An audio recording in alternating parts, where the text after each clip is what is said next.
Yeah! Get up! What is up, everybody? We are out here in the final days of the Dyno Fat Bob. Out for just a couple more rides because that day is coming where we let it go and we take it to that farm upstate with all the other Fat Bobs. No, this Fat Bob is gonna find a good home. I'm sure of it. Someone who will appreciate it and have fun on it. But it is windy today, and I'm sure you can tell by, oh my gosh, yeah. Having to lean a bit here. That was not my desire to be on the left side of that far left on the lane. The wind's blowing pretty hard. You can probably hear it on the video. And I gotta also apologize because I've been sick. So my voice isn't holding up like it usually would. But I wanted to talk to you really quickly about how awkward it is to have a bike and to know you're going to be getting rid of it.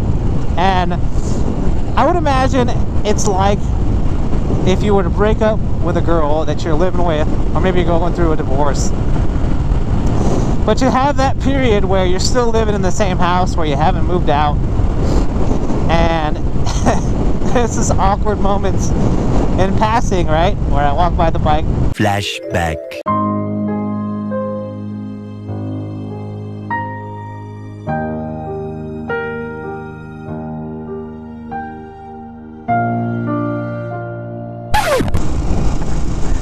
It's those awkward moments that we have with Fat Bob.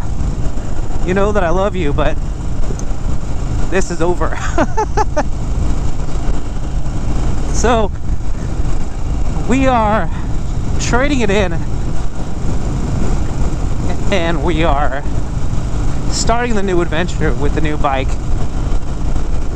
and that'll be coming up here really soon. We've had some complications with the dealer I bought the bike from, because the dealer is not close by, but they're a nationwide dealer, so it's being shipped from another dealer, and all of this has just meant that it's taking time. So the decision has been made. The bike is on its way, as far as I know, because the communication hasn't been great. I will have an entire video on that in the future, but until I actually get the bike, I don't want to do a review of the process of what I went through to get it. So that video is upcoming. But aside from the awkwardness of having the bike, even though I know we'll be saying goodbye to it soon, today I wanted to talk about something cool that happened. If you watched the Christmas Eve video, you saw that the face shield on this helmet here, it was broken. I don't know what happened. I don't know if one of my kids dropped my helmet and I didn't know. Anyway, that's all besides the point. I wanted to get a new face shield, but I also know that if I've ordered a face shield online, but by the time it gets here, it's going to be way past the time for me that my bike's going to be here to pick up, and I want to have a helmet ready to go to record the whole process, to record videos. And I didn't want to have to set up another whole nother helmet, so I was thinking, what can I do? So I finally decided to pull the trigger on a helmet that I've been looking at for a long time. If you haven't seen it already, I did a video on this helmet, as well as the light mode LED lights that you can put on your helmet. But the Squall 2 I've been looking at for months and months and months as a helmet that I consider buying. Not just because it's a safe helmet, it's a good brand, because I've been a fan of shark helmets since the first one I bought years and years ago. But it also has integrated LED lights, and I thought, let's try that out. And I've just never been in a position where I'm like, oh yeah, I can rationalize spending a couple $100s on a new helmet, because this one's doing just fine. So the face shield breaks, and this shares the face shield with the Squall 2. So I thought, well, let's go see. My mom had written me a check for Christmas. Thank you, Mom. said to get what you want. And so I went, thought, you know, $150 towards a $200-something helmet. I can rationalize that. So we went to Cycle Gear, and I was ready to just buy the Squall 2. I was just gonna drop the, I think there's $270 for the Squall 2, brand new, and found the helmet, tried it on, felt just like this one pretty much. So I was like, we're ready to go. Picked up the box and noticed that it was $135. I thought, well, that's wrong. But we made sure all the SKUs were right on the box, that it had the right label on it and everything. And yeah, everything looked good. I'm like, well, we're gonna get it up to the register, and I'm not gonna have my hopes up here because I'm ready to pay $270 for a helmet. It's fine. That's how much it costs. So we take it up there. She rings it up. Sure enough, $270. Getting ready to pay, and she goes, hang on a second. The sticker on the helmet also, on the inside the box, the sticker on the helmet also said $135. So she takes it, I'm guessing to a manager. She leaves for about 5 minutes. I mean, it was like 5 whole minutes. We're sitting there waiting for her to come back. She comes back and says, it's your lucky day. We're going to give you the price that it has on the box and on the helmet because that's what it says. And we're going to honor that. Now, first of all, hats off. I love Cycle Gear anyway. But I was totally prepared to just play a regular price. And there was nothing wrong with the helmet. Absolutely nothing wrong. It's a brand new helmet. The only thing that I realized when I got home, and it came with the pin lock insert as well.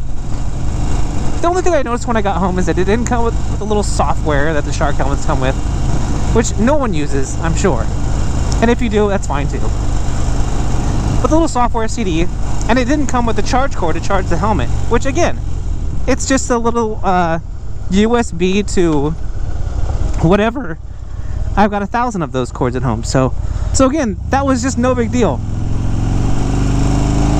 So we ended up getting a $275 helmet, $270 helmet for $135. I got to replace my face shield on this helmet, and then when the shield that I ordered comes in, it can go on the Squall, and we are all set. We're all set to pick up the bike when it arrives, and we're all happy. I just can't believe that it worked out that way. So the moral of the story is, if there's something out there that you want, check out Cycle Gear. Or really anything. This could happen with anything. And if the place that you're buying things from is willing to own up to a mistake, and usually, I mean, I don't know if it's a law, but when I used to work retail, if we labeled something wrong, we would give you the price that says on the thing, because that's what it's advertised as. And frankly, I think it's considered false advertising if you don't honor the price or the price tag that's on something. So anyway, excuse me, I have been sick for like a week, so I apologize if this video seems a little bit broken up, because it is broken up because of all the pauses that I've had to do because of coughing or whatever. So anyway, the moral of the story is, if you're window shopping or you are shopping for something, especially like big ticket items, check the price tags. You never know when there's a little secret deal or a little lucky day thing that you could pick up at half price. I mean, it was just the craziest thing. So anyway, that's my fun story for you guys. That's all I've got for you right now.